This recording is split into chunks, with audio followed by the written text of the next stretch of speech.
Hi, this is Greg Johnson with Blue Book Services, coming to you today with our week in review with Pamela Riemenschneider, retail editor. Pamela is not in her office today. You are in Nashville, and I know you're at the SCPC conference. How is that thing going so far?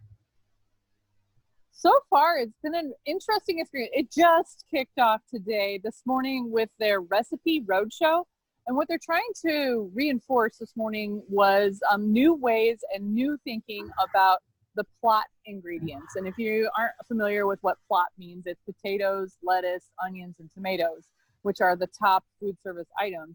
But they wanted to have an interactive look at how to use those items differently, and then what to do if something happens in the supply line for something like that. But for lettuce, for example, they wanted to talk about what you should do if there's a romaine issue. Where can you trade out, and what can you do? And then they had chefs doing live demos while they were talking about it. And then at the end, we all got to try a cool recipe from the chefs. So that was really fascinating. And then, of course, this afternoon was the Southern Roots Luncheon. And tomorrow is really when we're going to kick off. We're going to have an expo and a dinner dance with some awards. So they like to keep it a friendly and intimate atmosphere, and I think they've achieved it so far. Yeah, that's good. I'm looking forward to seeing that coverage. And, you know, I know this is only the third year of the event, and I'm sure it'll grow every year just like the main one has in every March. Yeah, and really goes back to that intimate experience and building a community. And that's what this started out as. This used to be their fall, skeet shooting or something like that, and the basically board meetings, committee meetings. And now that they're adding retail and food service, they're trying to beef up the education quite a bit. All right. So, Greg, what did you have today? I heard U.S. Foods made some news. Right. It had been rumored for a long time. Well, I mean, actually, it wasn't a rumor. U.S. Foods is acquiring SGA's food service or food group of companies, which includes Food Service of America, AmeriFresh, and a couple other affiliates. Those are the main ones with produce. The FTC had been looking at it for more than a year, and finally the FTC approved it with some conditions about selling off a couple operations. And I think that'll be a big deal. I mean, those companies are big in produce, and so we'll wait to see how that affects the produce market. As far as big companies go, one of our biggest stories this week was Walmart's announcement of yet another update refresh of its produce operations.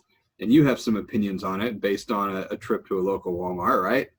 Yeah, I am one of the loudest critics of Walmart. And the reason why I'm such a loud critic, I'm also an advocate for Walmart, was because they have a store within 10 miles of 90% of the U.S. population. So I want them to do well.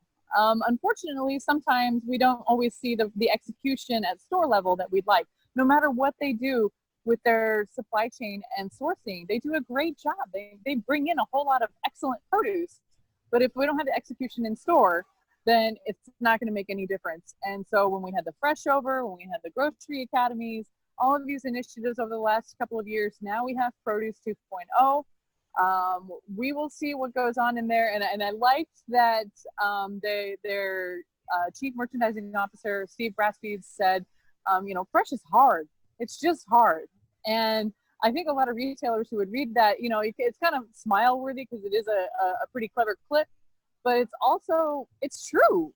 Fresh isn't easy, and especially in-store execution, which is one of the areas that Walmart suffers. So I laid out 5 things that I'd like to see change, and one of them is a smaller produce department. I think maybe they're trying to put too much, because if you look at what Aldi can do with like 400 square feet, they're doing a pretty great job. So I'd like to see Walmart make some in-store execution changes, and it looks like they're doing that. Yeah, maybe we should call that segment Pamela's Tough Love. Yeah, right. Pamela's Tough Love. Here's what you need to change in your store. I'm sure that would go over well. I've also, since I've been here in Nashville, had the opportunity to go do some store checking, just like I did in Austin on Monday. And so far I've seen a few stores, and I'll be publishing those over the next week or so.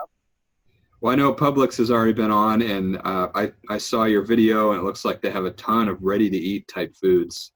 They did a ton of ready-to-eat stuff. It's not just the pub subs anymore.